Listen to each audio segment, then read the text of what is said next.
Dr. K. Lakshman has been quite poetic also. And it was so soothing to note other doctors in the house were responding. Sri Prakash Javadekar to second the motion. Yeah.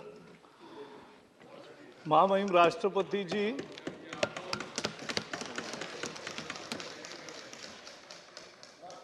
राष्ट्रपति जी के अभिभाषण पर धन्यवाद प्रस्ताव पे सदन चर्चा करेगा। उसमें मेरे साथी डॉक्टर लक्ष्मण जी ने जो धन्यवाद प्रस्ताव रखा उसका मैं समर्थन करता हूं। उन्होंने वर्णन किया कि पहली दफा आदिवासी समाज की एक महिला नेत्री राष्ट्रपति बनी है।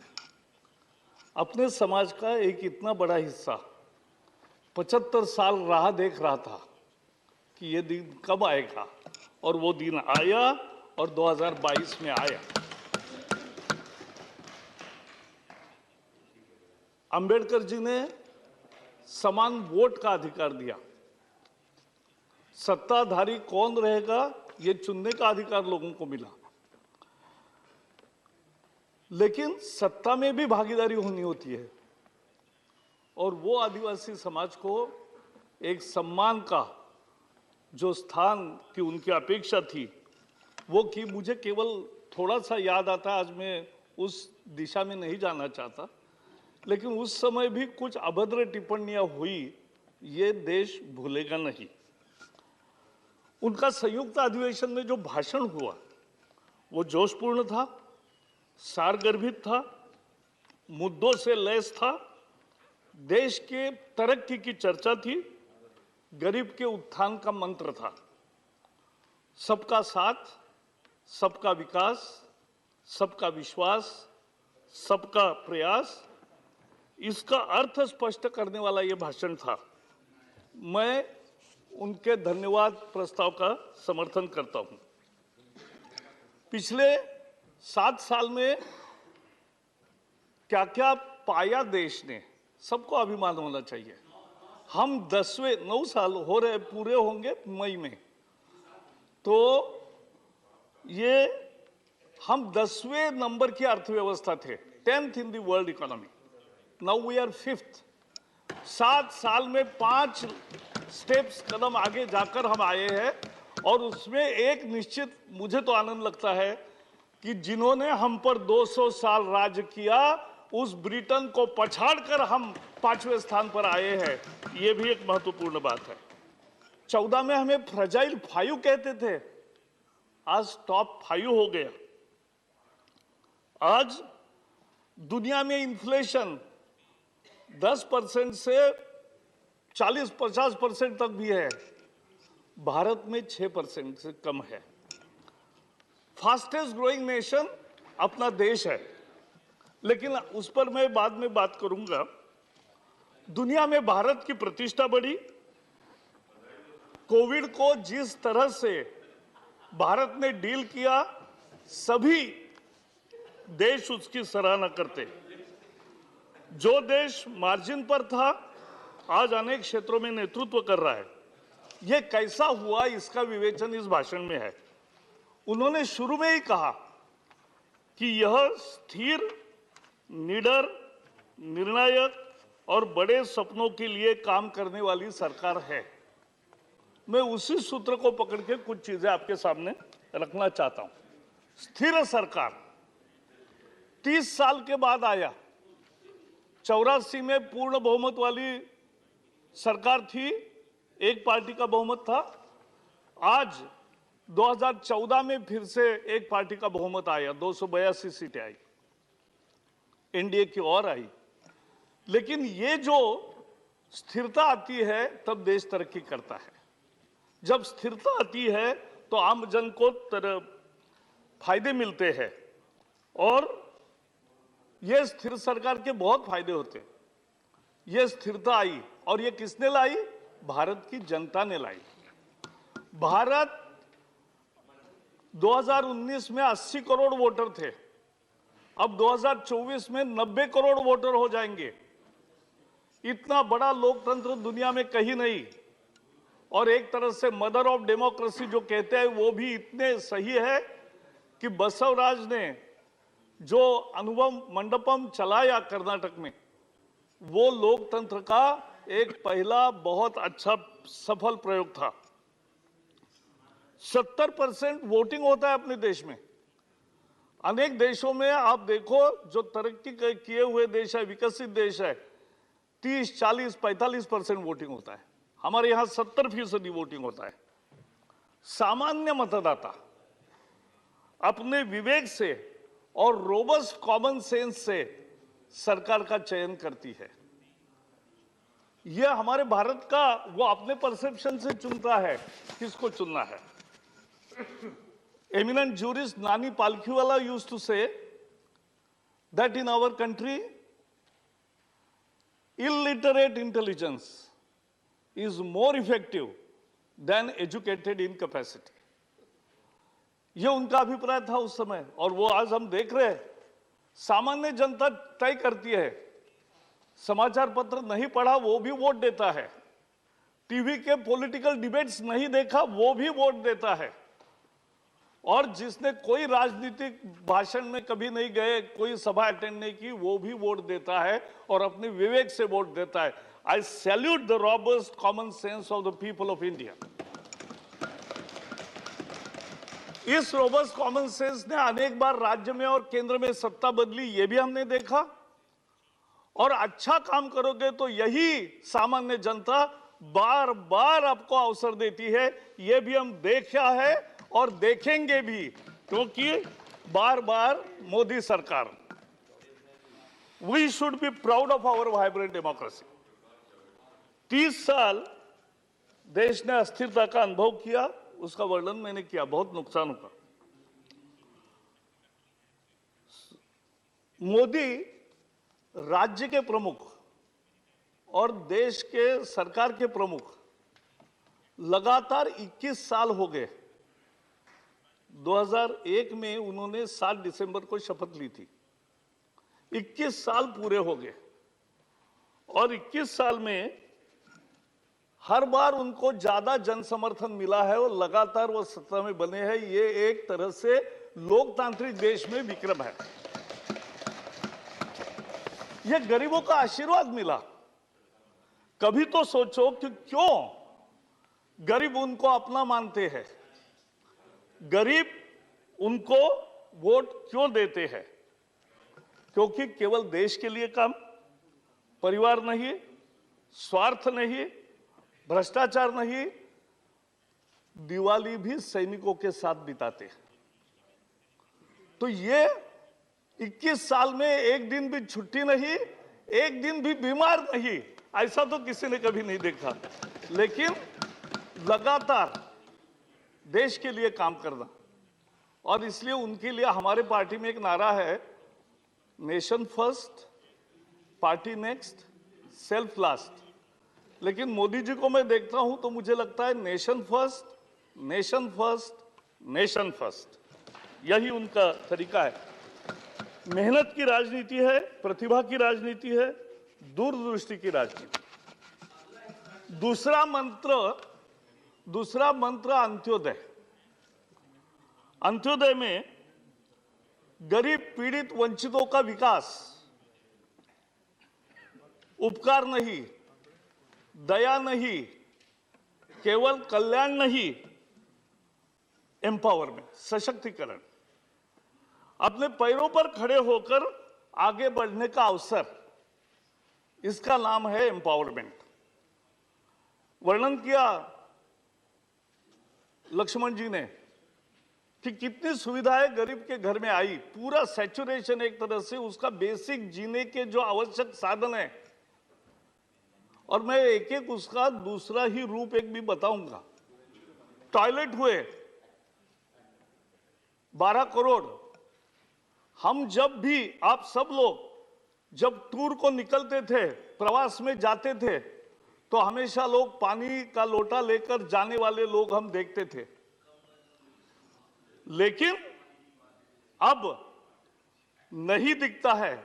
और केवल इतना ही नहीं, यहां जो डॉक्टर बैठे हैं उनको भी पूछो, वो रेलवे स्टेशन पर जो गंदगी होती थी, जो शहर में गंदगी होती थी, उसके कारण, मैं वही बता रहा हूं, तो उसके कारण जो डायरिया से कितनी मौतें हर साल होती थी, क्योंकि पेट में इंफेक्शन जाता था।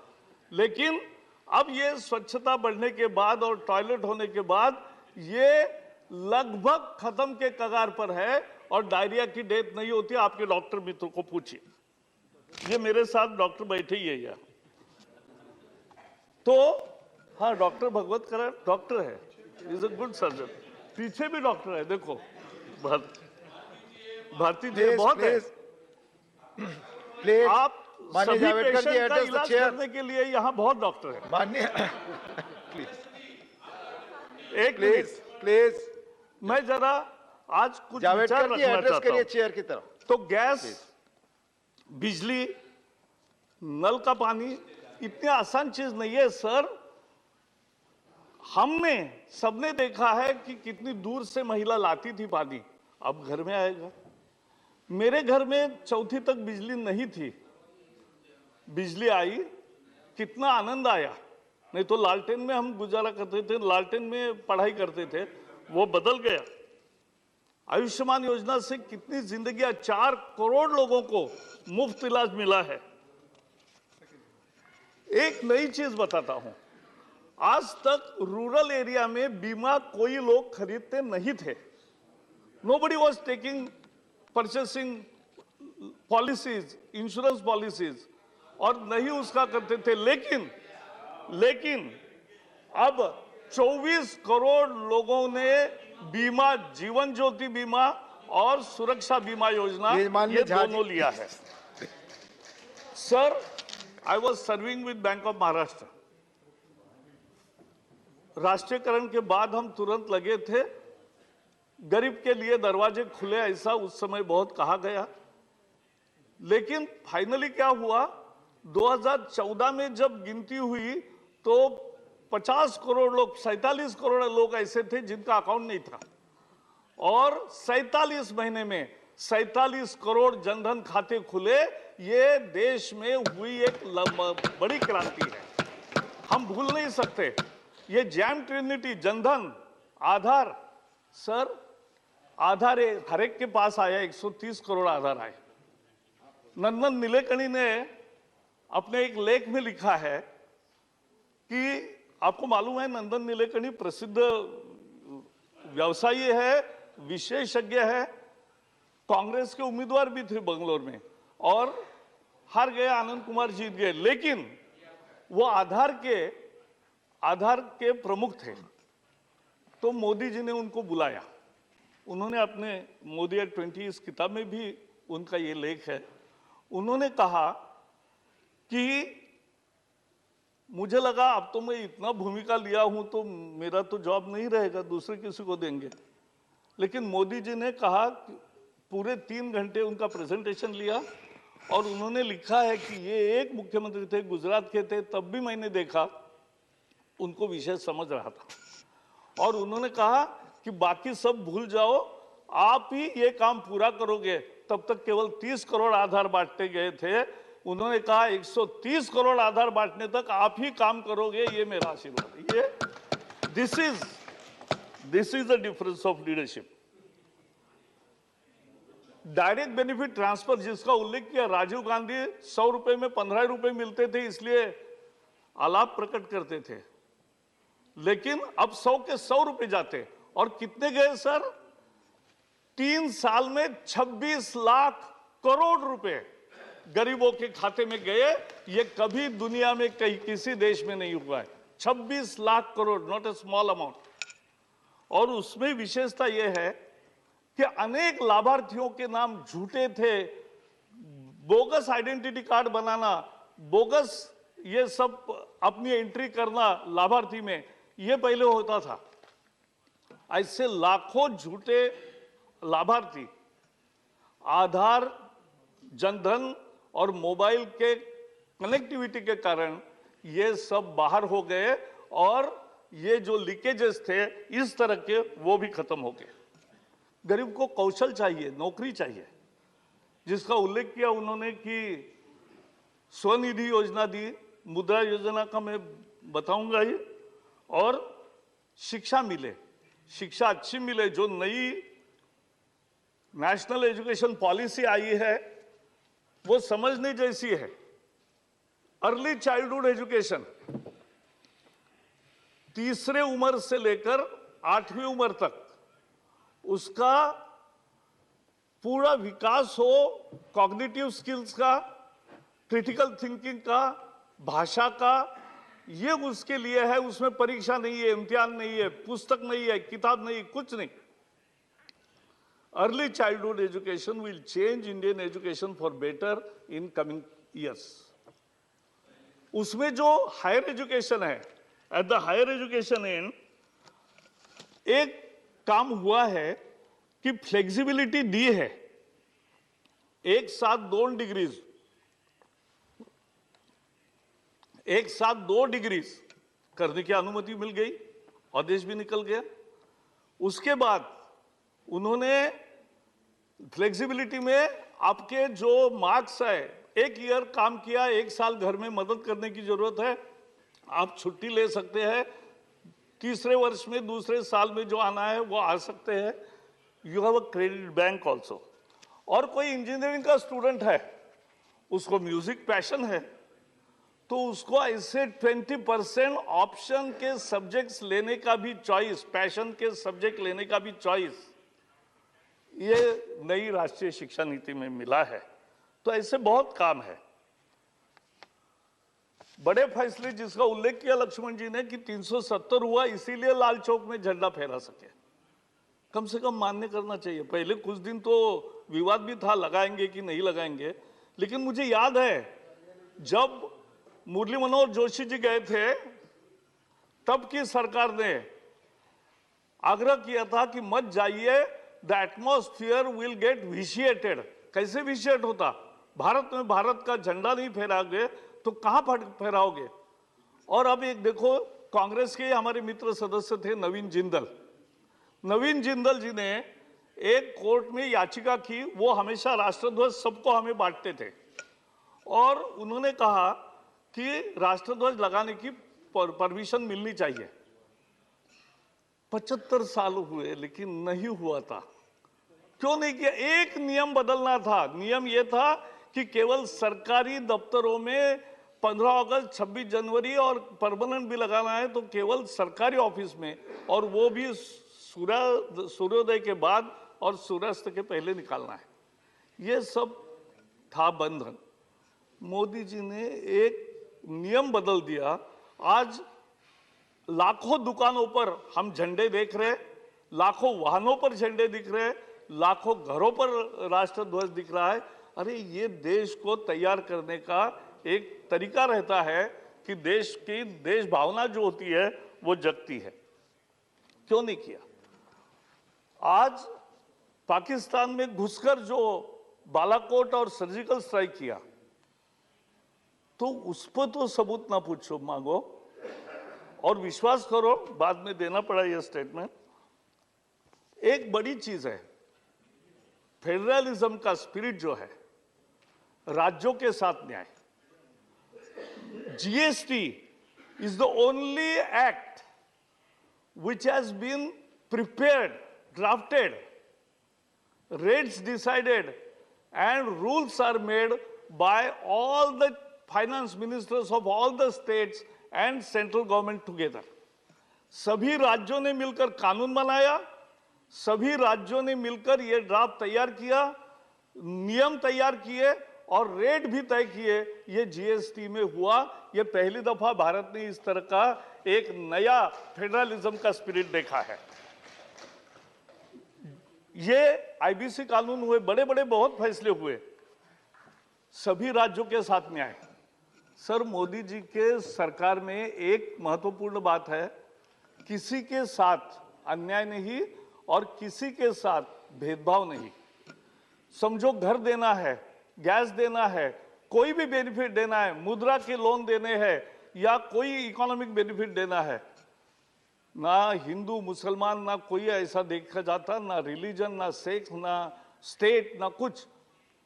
मैं अभी बहुत बार केरल में जाता हूं, तो केरल में मैंने देखा, लेकिन ब्रिटास, मैं केरल का पूरा नहीं बता रहा हूं, बहुत सच तो बाद में बताएंगे, वही बताएंगे, यहां क्यों बताएंगे, केरल की लड़ाई केरल में करेंगे। लेकिन दो चीजें बताऊंगा। 70,000 करोड़ रुपए केरल को सेंट्रल असिस्टेंस, डिवोल्यूशन और other schemes and central schemes का 2009 और 2014 5 साल में 70,000 करोड़ मिले। 2017 से 2022 तक 5 साल में 2,30,000 करोड़ मिले। मैं क्यों बता रहा हूं? केरल में हमारा एक भी एमएलए नहीं, केरल में हमारा एक भी एमपी नहीं, लेकिन किसी राज्य के साथ इस कारण भेदभाव नहीं, सबको न्याय, सबको जो देना है वो दे। लेकिन अपनी सदस्य है पीटी उषा, वो देश का नाम, पहली हमारी रनर है और पहली हमारी गोल्ड मेडलिस्ट है, लेकिन उसकी जो एकेडमी है, जो एकेडमी देश में नई महिला खिलाड़ी तैयार करती है सालों से, उसको भी वहां कब्जा कर लिया। और वहां भी उसका कब्जा करके हॉस्टल है, वहां लड़कियां रहती है, लेकिन वो भी हथियाने की कोशिश होती है।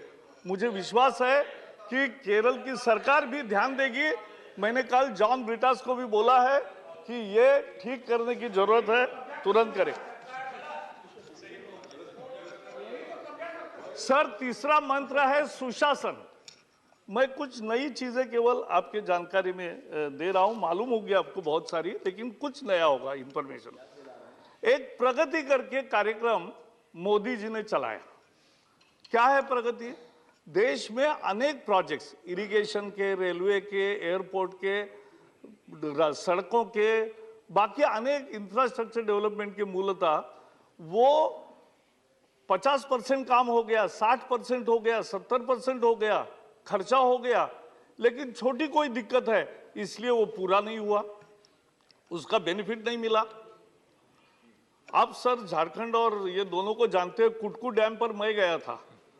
कुटकू डैम कैसे सारा तैयार, लेकिन दरवाजे नहीं लगाए इसलिए रुका था। तो ऐसे प्रोजेक्ट्स का उन्होंने मंथली रिव्यू लेना शुरू किया। आज तक 30 मीटिंगें की, 450 केसेस उसमें लिए, सारे राज्यों के, संबंधित राज्यों के अधिकारी और केंद्र के अधिकारी वो उसमें रहते हैं। मोदी जी खुद बैठते हैं और सबके साथ चर्चा करके इसका रास्ता कैसे निकलेगा और प्रोजेक्ट कैसे पूरा होगा।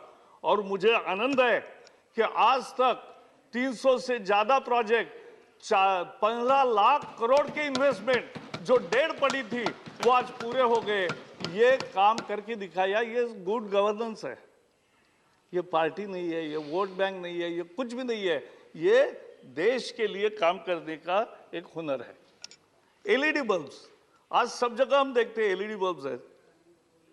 इसकी कीमत 9 वैट के बल्ब की हो 300 रुपए थी 2014 में, 300 रुपए, इसलिए लोग नहीं लगा रहे थे।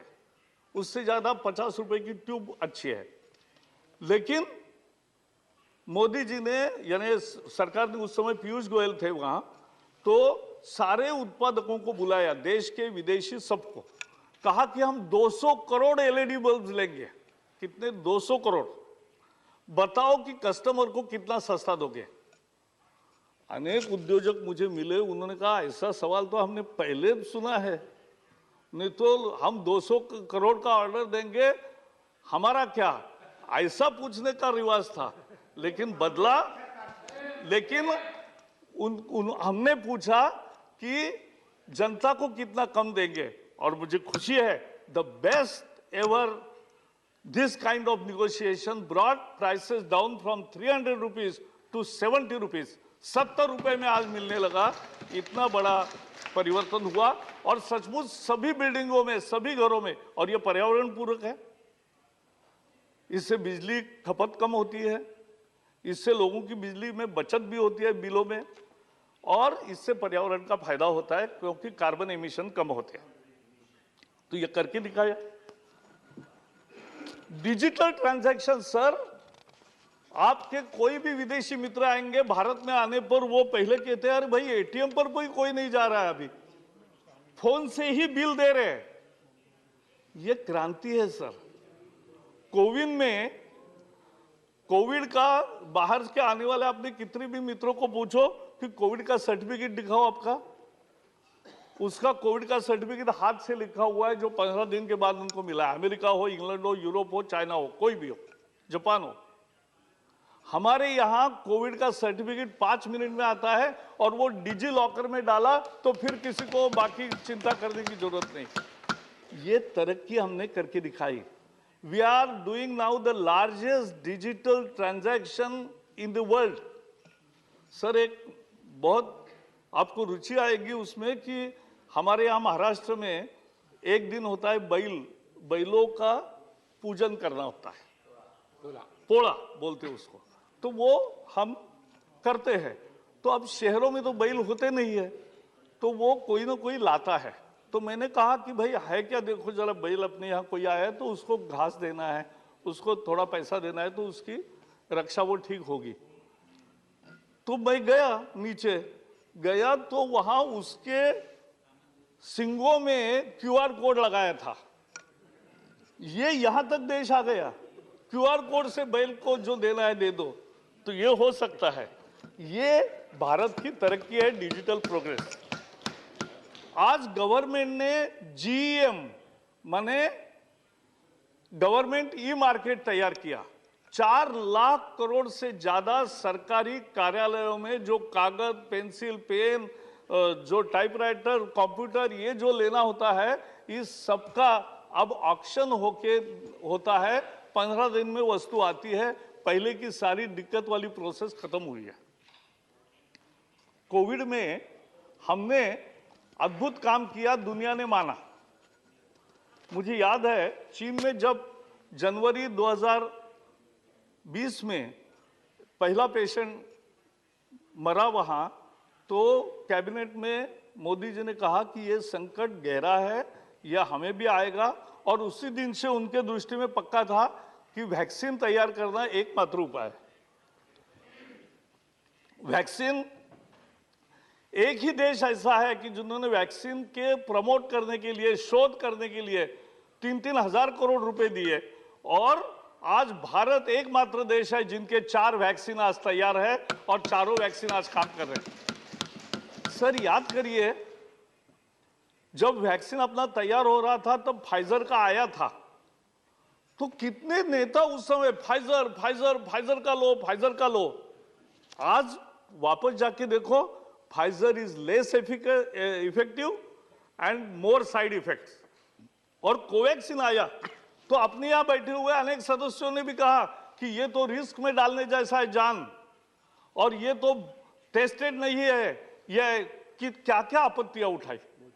लेकिन मोदी जी ऐसे टिप्पणियों पर कोई उल्टा उत्तर नहीं देते। उनका जब नंबर आया वैक्सीनेशन के लिए तो वो गए और उन्होंने कोवैक्सीन लिया। उसी दिन से उस पर की सारी टिप्पणियां बंद हो गई, क्योंकि खुद प्रधानमंत्री ने लेकर दिखाया कि मेरी जिंदगी खतरे में है, ऐसा आपको कहना है तो है, लेकिन मैं कोवैक्सीन लूंगा। तो ये करके दिखाया। कोविड में अनेक लोगों ने बहुत कमेंट्स किए पहले, आपको भी याद होगा कि क्या थालियां बजा रहे हो, क्या तालियां बजा रहे हो। अरे लेकिन ये तालियां बजाकर ही देश में एक जागृति नई प्रकार की पैदा हुई और उसका परिणाम हुआ सारे अमेरिका से लेकर, एक मिनट, अमेरिका से लेकर यूरोप तक सब जगह वैक्सीनेशन के खिलाफ प्रोटेस्ट हुए, सर प्रदर्शन हुए, वैक्सीन हेजिटेंसी दिखी। लेकिन भारत एक देश है कि जहां वैक्सीन में हेजिटेंसी नहीं देखी, वैक्सीन के लिए लोगों के क्यू लगे हुए देखे और सबको मुफ्त वैक्सीन मिला। यह भी एक महत्वपूर्ण बात है। तो ये एक काम किया। सर आपको और एक बड़ी अच्छी बात है कि एक अलग सोच होती है। आप भूल भी गए होंगे, पहले 14 के पहले हमें कोई डॉक्यूमेंट, बच्चे का परीक्षा का रिजल्ट आया तो मार्कलिस्ट हो, डिग्री सर्टिफिकेट हो, नौकरी में देना है, कहीं सरकारी दफ्तर में देना है, किसी न किसी ऑफिसर का ठप्पा लेने की जरूरत होती थी, अटेस्टेशन। इसके पीछे लॉजिक क्या था? ब्रिटिशों ने शुरू किया ये प्रथा अटेस्टेशन वाली, क्योंकि उनका कहना था भारत के जनता पर हमारा विश्वास नहीं है, हमारे अधिकारी का ठप्पा लगेगा तभी हमारा विश्वास है, ये उनका था। अब क्या हुआ, इन्होंने सेल्फ अटेस्टेशन करने के कारण, क्योंकि मोदी जी की धारणा है कि मेरे 140 करोड़ जनता पर मेरा विश्वास है, आप अपने साइन से करो, सबकी खत्म हुई दिक्कत, दौड़ धूप। तो ये भी छोटी चीज लगती है, लेकिन छोटी चीज लोगों के लिए छोटी नहीं है। और योगा हो, आयुर्वेदा हो, मिलेट हो, ये सब दुनिया ने मान लिया और दुनिया में उसका आज चर्चा और उपयोग हो रहा है। ये हम जहां भी विदेशों में जाते हैं, योगा क्लासेस की बोर्ड सभी जगह लगे हैं, तो ये करके दिखाना, खेलो इंडिया, फिट इंडिया करके दिखाया खिलाड़ियों के साथ। सर, उस किताब में पीवी सिंधु ने एक लेख लिखा है, उसने लिखा है कि मैं जब गोल्ड मेडल पाई तो वहां मुझे गोल्ड मेडल मिला, भारत का राष्ट्रगान हुआ और मैं मंच से उतरी कि मेरे असिस्टेंट आए और उन्होंने कहा भारत के प्रधानमंत्री का फोन है।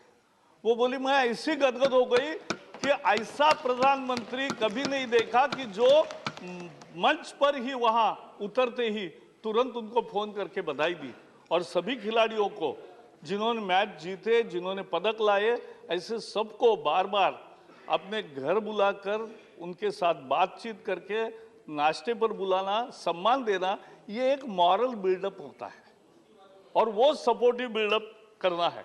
अब पद्मा अवार्ड्स हमने पद्मश्री, पद्म भूषण, पद्म विभूषण हर साल देते हैं, अच्छे लोगों को देते हैं, लेकिन इन्होंने नए प्रकार के लोग भी खोजे कि जिनकी कोई चर्चा नहीं करता, जिनकी कोई न्यूज नहीं आती, लेकिन एक कोई चाय की टपरी है और वो अगर एक अच्छा स्कूल चलाता है दूर दराज के गांव में, तो उसको पद्मश्री मिला। पिछले साल आप भी थे वहां मौजूद, राष्ट्रपति भवन में 120 साल के एक सज्जन जिन्होंने जिंदगी भर लोगों को पढ़ाया, उनको पद्मश्री मिली थी, तो वो आए और नंगे पांव आए थे राष्ट्रपति भवन में। ये भी पहली दफा हो रहा है ऐसे लोगों का सम्मान, ये हमें भूलना नहीं चाहिए। सर, अपने यहाँ गिफ्ट्स भी एक रूटीन टाइप का सरकारी, मैं अनेक प्रवासों में जाता था तो मैंने देखा था पहले एक टिपिकल गिफ्ट देते थे, लेकिन मोदी जी ने बदल दिया। 1 डिस्ट्रिक्ट 1 प्रोडक्ट में जो तैयार होता है उस जिले का अच्छा प्रोडक्ट, उसकी गिफ्ट देना विदेशों के मेहमानों को, ये काम शुरू किया। आज एक छोटी चीज है, आगे लोग कहेंगे कि ये क्या बता रहे हैं, लेकिन ये इंपॉर्टेंट है। सर, भारत के अनेक आर्टिफैक्ट्स चोरी हुए थे, केवल पिछले 70 साल में 50-100 वापस आए थे, लेकिन मोदी जी ने प्रयास करके आज 500 से ज्यादा ऐसे दुर्मिल आर्टिफैक्ट परत आए हैं, वापस आए हैं, और वो यहां है। सर, वो भी आएगा सर, मैडम, वो भी आएगा और वो आपको भी देखने को मिलेगा। आप वही बैठो, आपको देखने को मिलेगा। अमृत महोत्सव, सर, हवाई जहाज में जाते समय जिसका नाम कभी हमने इतिहास में सुना नहीं, लेकिन जिसने पराक्रम किया उसका भी अनाउंसमेंट हम रोज सुनते हैं, बाकी भी होता है। तो ये एक नई कल्पना है ना। दूरदर्शन पे सर हमने एक सीरियल शुरू की, ऐसे जो real stories of freedom fight जिन्होंने किया, ऐसे सब लोगों के सीरियल में हर शनिवार रविवार को वो प्रकाशित होता है। अमृत काल की कल्पना, 25 years vision of developed India and a programme for that. आज बजट पे चर्चा करने की जरूरत नहीं, क्योंकि बजट में उसकी एक बेसिक नींव रखी गई है कि 25 साल हम कैसा विकास करेंगे। और एक भारत श्रेष्ठ भारत का जो वर्णन किया, भाई यहां अभी कुछ मेरे मित्र नहीं है, लेकिन एक एक विश्वविद्यालय में सभी प्रदेशों से छात्र होते हैं। हमने शुरू किया कार्यक्रम कि सभी प्रदेश अपना अपने डांस, अपना कलिनरी, अपना फेस्टिवल्स, वो सब एक साथ सेलिब्रेट करेंगे। कितनी अच्छी चीज है। एक भारत के सभी भाषाओं के प्रति आदर भाव, भारत के सभी राज्यों के प्रति आदर भाव, ये बढ़ाने का ये कार्यक्रम है और ये आज चल रहा है। आज लास्ट 2 मुद्दे मेरे सर, महंगाई का जैसा मैंने वर्णन किया, हमारी 6% पे है, बाकी जगह 15 और 50% पे भी है। और पाकिस्तान की क्या दशा है वो आप देख रहे हैं, बाकी भी दुनिया में देखा है। तो ये inflation management was not a easy job, it was most difficult job, but continuous monitoring and immediate remedial actions have resulted in managing in better way the inflation in this country. Last but not least, सब लोग पूछते हैं रोजगार कहाँ है। बताता हूँ रोजगार कहाँ है।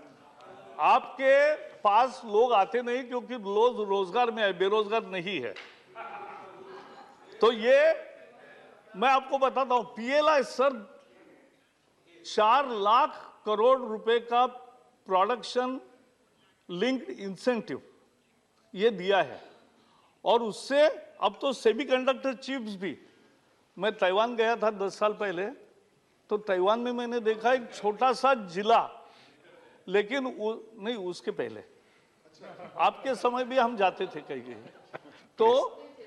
तो ताइवान में एक छोटा जिले जितना सा देश, लेकिन पूरे दुनिया की चिप्स बनाने का वो केंद्र बना है। तो ये चिप्स भी हमारे यहाँ बने और बाकी भी प्रोडक्शन एक्सपोर्ट करने वाला बढ़े और यहाँ मैन्युफैक्चरिंग अब बने। मोबाइल फोन हम 90% इंपोर्ट करते थे, अब देश में लगने वाला लगभग सारा मोबाइल फोन यही बनता है और उल्टा बहुत बड़े मात्रा में एक्सपोर्ट भी होता है। ये पहली दफा करके दिखा। This is PLI, result of PLI। Sir, मुद्रा लोन 34 करोड़ दिए हैं और 34 करोड़ लोगों को 50,000 रुपए से 10 लाख रुपए तक मिले हैं। उन्होंने कुछ न कुछ छोटा छोटा काम शुरू किया, उनको रोजगार मिला। मैंने तो अनेक सैकड़ों जगह में गया हूं जहां 10 लाख रुपए मिले, उन्होंने 4-5 लोगों को और रोजगार दिया, उनका धंधा अच्छा चला, वो बढ़ता रहा। और उसका NPA नहीं है मैडम सर, NPA नहीं है, बहुत 2% 3% इतना ही है। तो ये एक स्कीम है। और मैं बैंक ऑफ महाराष्ट्र में एम्प्लॉयमेंट प्रमोशन का काम देखता था, तब मैंने महसूस किया है कि अगर कोई स्वरोजगार तैयार करता है तो वो तो एम्प्लॉयड होता है ही, लेकिन साथ में और एक आध को, 2 को या ज्यादा लोगों को नौकरियां यानी जॉब्स देता है। नौकरियां माने केवल गवर्नमेंट नौकरी नहीं होती, जॉब्स होते हैं। स्वाभिमान से मेहनत करके जिंदगी का यापन करना, इसका नाम स्वयं रोजगार होता है। और वो जिंदगी स्वाभिमान से जीते हैं गरीब लोग। और इसलिए 34 करोड़ अगर मिले हैं तो मैं किसी भी बहस के लिए तैयार हूं कि कम से कम 17 करोड़ जॉब्स नए तैयार हुए हैं। ये मैं आपको चैलेंज दे रहा हूं और मैं इसके लिए पूरा डिबेट करने के लिए तैयार हूं। लेकिन हाँ सुनो, गवर्नमेंट जॉब्स भी 10-10 लाख के अभी 3 बार अपॉइंटमेंट्स हुए और हर साल हो ही रहे हैं। फिर हर महीने sir 15 lakh employees provident fund के नए अकाउंट्स खुल रहे हैं नेट, क्योंकि कुछ जाते हैं रिटायर होते हैं, कुछ नए आते हैं। तो net increase is 15 lakh per month, 1 crore 80 lakhs per year. It's not a small achievement. It is the proof of new employment created. Sir, एक जाके जरा ई श्रम पोर्टल, ये भी लोग मेरे मित्र देखें, ई श्रम पोर्टल है। 28 करोड़ लोगों ने लिखा है कि मैं क्या काम कर रहा हूं, मैं जीवन यापन कैसा कर रहा हूं, और उसका सारा रजिस्टर तैयार है। उनको अभी सोशल सिक्योरिटी बेनिफिट्स भी मिलेंगे, लेकिन 28 करोड़ लोगों ने लिखा है कि मैं कैसे जीवन यापन करता हूं, मैं क्या रोजगार करता हूं। और उसमें ईपीएफओ वाले नहीं है, जिनका प्रोविडेंट फंड है वो नहीं है उसमें, नॉन प्रोविडेंट फंड जॉब्स, उसका वो सर्वे है, वो आप देख लीजिए। और खुद भरा है, दूसरे किसी ने नहीं भरा है। Startup India, sir startup India 2014 में 4-5 हजार थे, आज 80,000 स्टार्टअप है और लाखों लोगों को वो रोजगार दे रहे हैं, नए आइडियाज है, दुनिया में एक्सपोर्ट कर रहे हैं। Stand up India, sir schedule caste, schedule tribe और विमेन एंटरप्रेन्योर्स को 1 करोड़ तक का कर्जा 3% ब्याज पर विदाउट एनी कोलैटरल गारंटी ये दी जाती है स्टैंड अप में। और आज 2-2.5 लाख से ज्यादा ऐसी महिला उद्यमियां तैयार हुई है। These are real stories, inspiring stories of success of India and we all should be. Last but not least, sir we want innovation led development, क्योंकि only those countries will prosper which will innovate.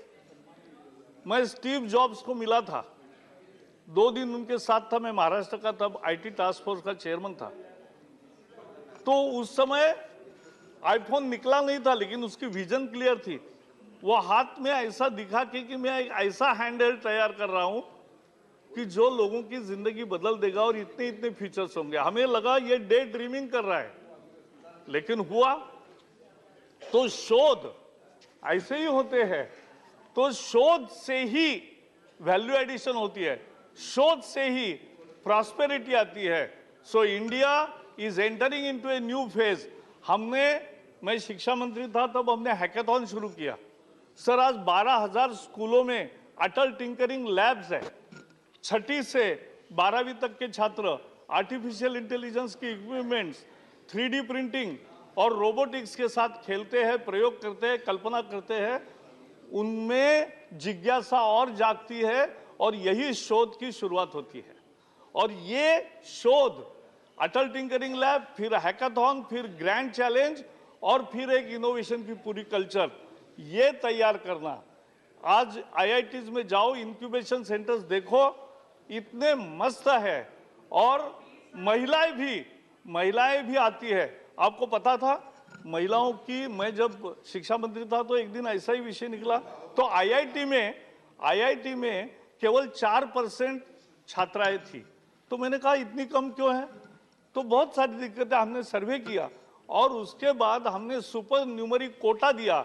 और मुझे आज खुशी है बताते हुए कि आज आईआईटीज में 22% ये छात्राएं हैं। ये करके दिखाया। सर ये कहानी किए हुए काम की है, देश के लिए समर्पण की है, देश का भविष्य उज्जवल करने की है और सबका साथ लेकर आगे चलने की है। बहुत बहुत धन्यवाद। धन्यवाद। प्लीज माननीय